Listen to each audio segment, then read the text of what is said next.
各位听众，您现在收听的是希望之声广播电台的《命运的迷雾》节目。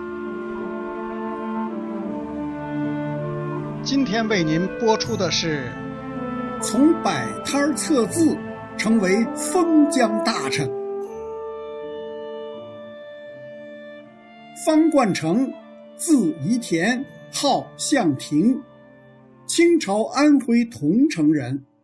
雍正皇帝时被封为平郡王记史，乾隆7年被任命为直隶清河道员，辖区在现在内蒙古太仆寺旗一带，官至直隶总督太子太保，当直隶总督督20年，擅长治理水患，几十次上奏皇帝治理水患方略，并邀请著名学者赵一清、戴震编辑了《直隶河渠书》130余卷。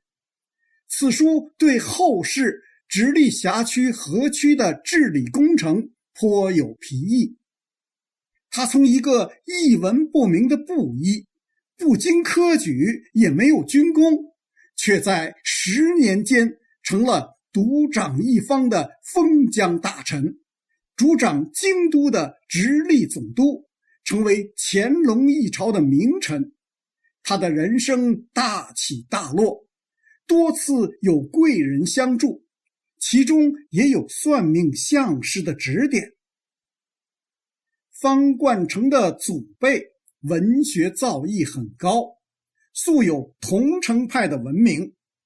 小时候，他的家族受清朝文字狱牵连，发配黑龙江戎边。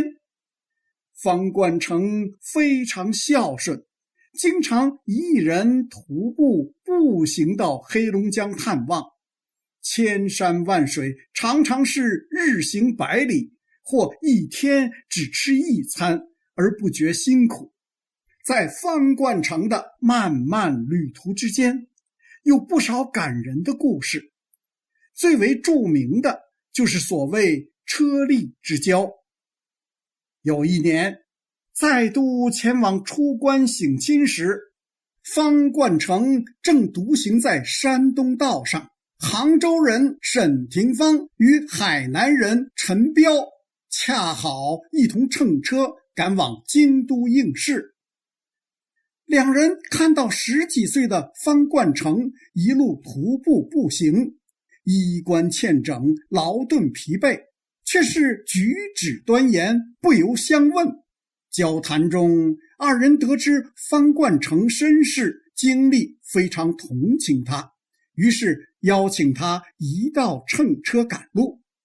他们的车厢狭小，坐不下3人，于是他们就决定一路上轮流步行30里，乘车60里。一路风尘，3人到达了京城北京。沈、陈2人送给方冠成新衣毡笠，让他在途中遇风寒。几十年后，方冠成当上直隶大臣。当时沈廷芳是后官翰林院编修御史，陈彪是后官云南首辅官，他们赴京述职，途经其官邸驻地，他便立即派人将2人请到府上。故人相见，万分感慨，忍不住涕泪纵横。患难中真情诚可贵，这也是他的一段坎坷人生中遇贵人的温暖插曲。话说那一年，他的父亲死在边关，当时方冠成刚刚20岁，闻到噩耗，赤着脚途行数万里，从南京到塞外，背负着父亲的骸骨归乡。他受到乡里人的敬重，然而生活家计却越来越没有着落，眼见仅仅剩下的一点钱也要用完了，于是他启程往宁波找一位做官的亲戚，希望到了那里能得到一点接济。接近除夕，方冠成终于到了宁波。他来到亲戚宅门前，看到守门家仆身穿狐皮大衣，盛气凌人，而自己衣衫褴褛，恐怕会遭到呵斥，因此不敢上前。他就暂时在巷子里租屋住下。对门是一户屠夫，他请问屠夫亲戚的为人。屠夫说，20年来没见过他帮助过哪位亲戚朋友，去找他应该也是白搭。接着屠夫就问他懂不懂算术。方冠成客气说略懂一二。屠夫听后说，年关到了，我要结清今年的账目，请你住到我家来，帮我条列账单，以便我收债，好不好？过后我会酬谢您。方冠成就到了屠夫家做账，半天的功夫就列出了这一年中的收账单。屠夫拿着账单去收账，一清二楚地收回了比往年更多的钱。方冠成受到屠夫殷勤的款待，酒上了桌，大盘子切肉配上腌盐菜。长久以来饱尝饥饿的方冠成痛痛快快地大吃了一顿。屠夫留方冠成住到过完年后元宵。临别时，屠夫送给他一件新的蓝棉袄，2000吊钱和一个包袱，里面包着被子。方冠成另一次奇遇是，有一次他来到杭州，经过闹市时，一位算命看相的看见他，马上起身作揖说，贵人来了。方冠成说，我不看相，何必戏弄我？这位算命的是个高人，马上收了摊儿，亲切地把他拉到附近一个寺庙内，让他坐下，对他说道，你某年应得某官，一直要当到总督，现在你官星已经显露，你要赶快去京城抓住机遇，不要错过了。方冠成听了叹息说，我呀是个罪人之子，不可能进入仕途当官，就算有机缘，现在的我连吃饭都难，怎么能够去北京啊？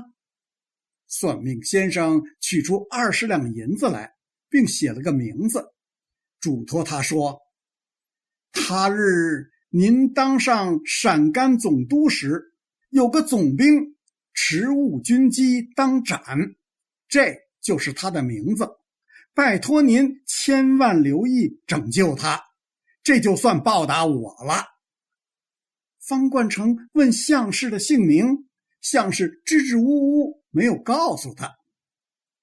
方冠成从海路搭船到了山东，这时遇到一个过去的朋友从北方来，身无分文，他把钱分了一半给他。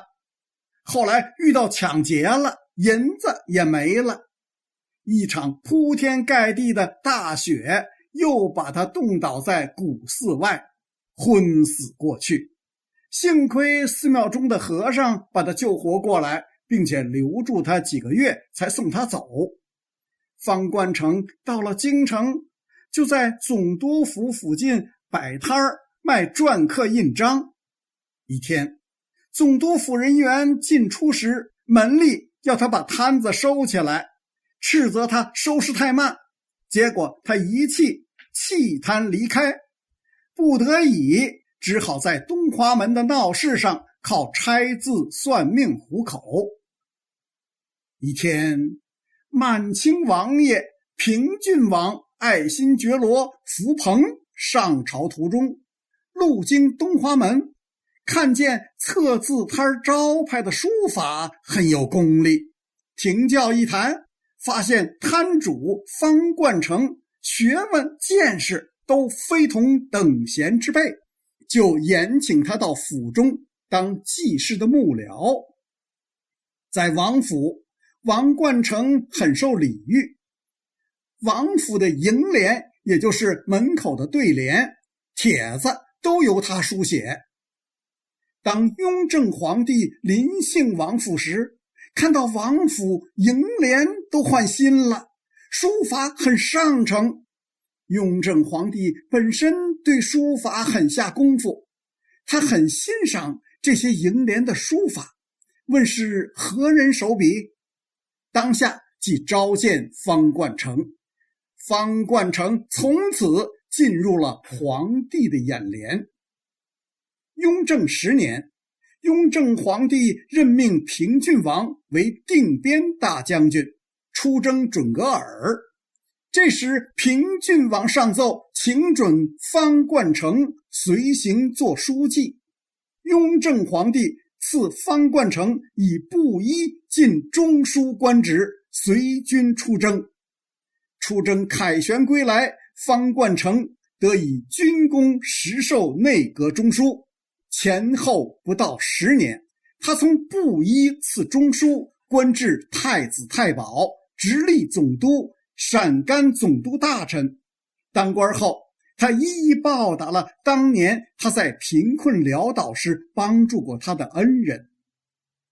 当他出任陕甘总督时，有一个总兵姓名就是算命先生所写的那个名字，且这位总兵果然因为贻误军机获罪，于是方冠成竭力为他开脱。后来得知，总兵原来是算命先生的儿子。那算命先生的先见之明，也明证了冥冥中有定数，不管是他儿子的命运，或是方冠成的命运，都如预期，一切果真应验了。